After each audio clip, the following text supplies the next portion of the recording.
First, I just wanted to get your general impressions of the recall election, the effort that Revealing Politics is doing to maintain transparency in the election. I love it. I think it's do-it-yourself transparency. And I think that what Revealing Politics and Kelly and all of you are doing is really a model for the rest of the country.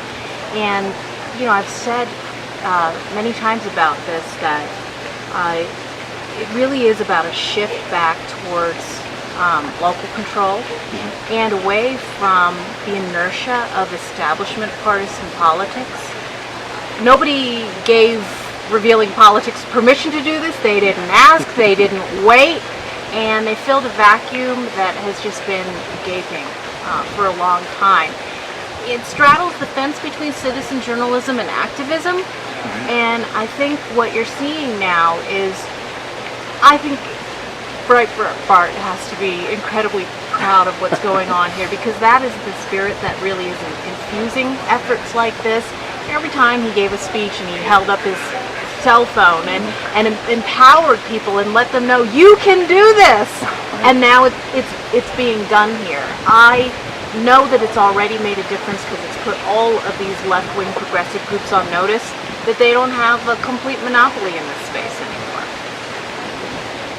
I just mentioned to you earlier, one of the reasons I'm out here is to help Revealing Politics, but also to help learn some things that we could do in Maryland to kind of emulate what Revealing Politics is doing, to try and uncover some of the voter fraud there, other corruption in our government. And the blog that I'm doing this for is pretty much brand new. It's called Frontline State.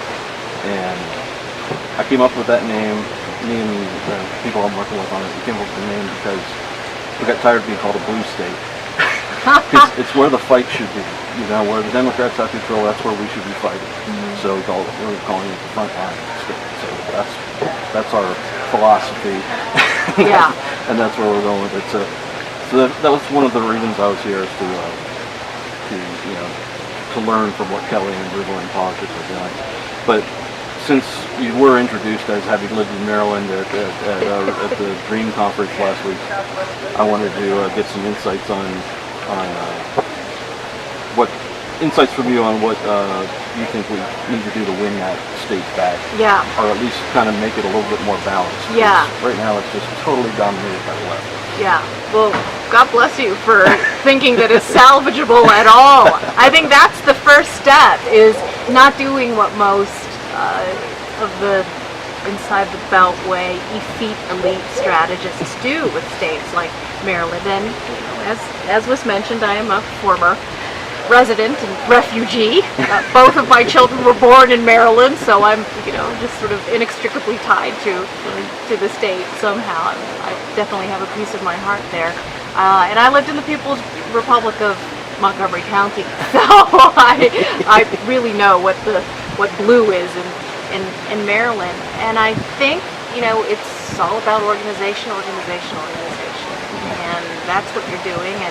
And I love the idea that, again, it's not partisan political operatives that are going to be the linchpin in turning things around. It's bloggers on the front line. And there is a lot to learn here, I think, particularly with organization, but also with being prepared for the onslaught and being prepared for war. That's what it is. I mean, Colorado, I think, in 2010, when there were so many other Tea Party victories, I think that the Republican Party here was caught flat-footed, that they were not prepared for how vicious the attacks were going to be against Ken Buck. And so now we see a replay of that in this recall, and we're seeing it in Virginia with Ken Cuccinelli. The woman card and with the birth control card. And in 2010, there was nobody to push back. There was no response on the air. There was no response on the ground.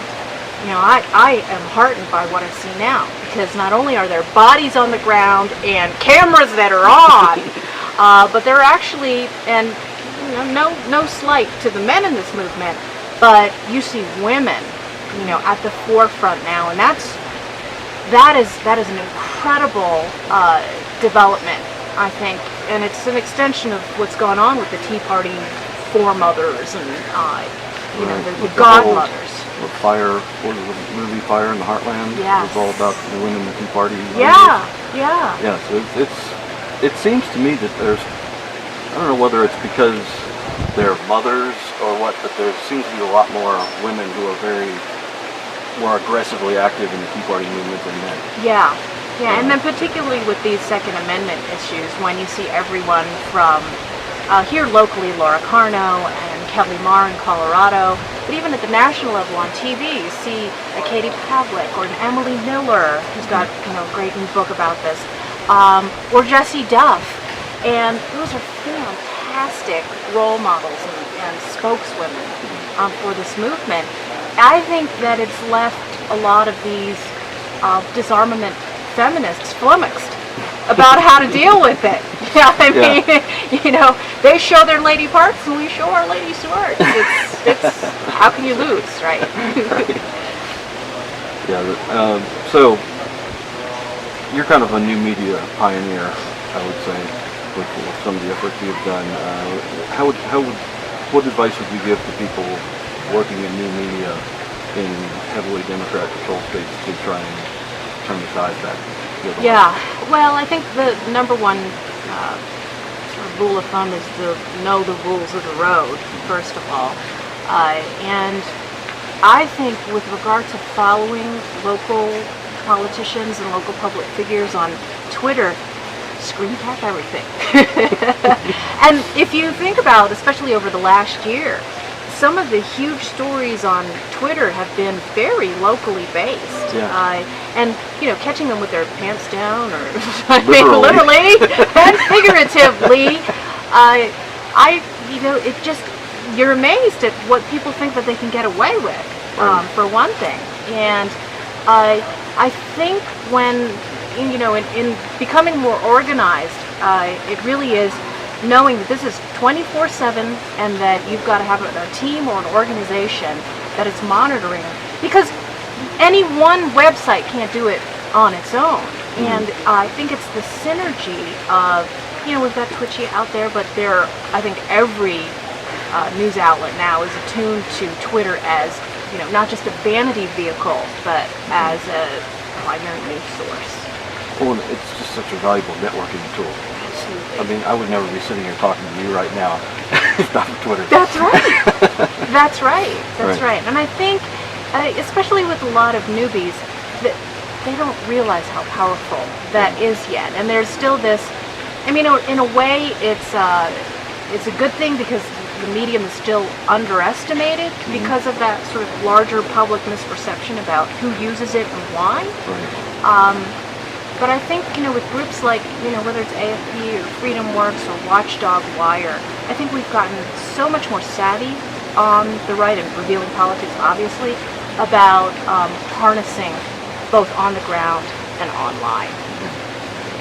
Yeah, I was listening to some of the Freedom Works bit of one of the blogger